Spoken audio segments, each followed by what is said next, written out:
Assalamualaikum warahmatullahi wabarakatuh.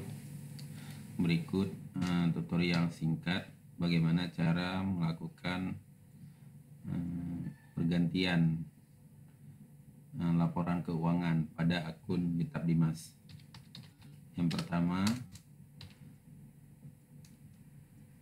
Bapak Ibu silakan buka akun Kitab Dimas pada web yang tertera pada layar.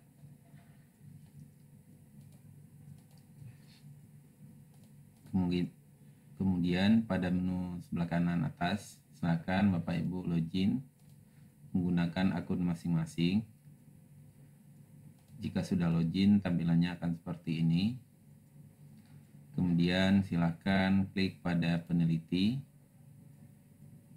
kemudian proposal, kemudian silakan pilih proposalnya, yaitu tahun 2020, karena yang akan kita gantikan tahun 2020. Kemudian Bapak Ibu silakan pada laporan keuangan, klik laporan keuangan. Pada menu laporan akhir paling bawah itu terdapat dua laporan, yaitu laporan akademik dan laporan keuangan. Nah, di sini sudah terlihat laporan keuangan SPTJB yang sudah Bapak Ibu unggah beberapa bulan yang lalu.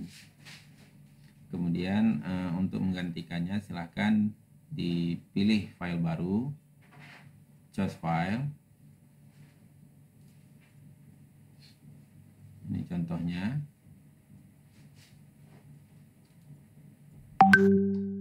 Pilih. Kemudian silahkan klik menu tombol hijau sebelah kanan.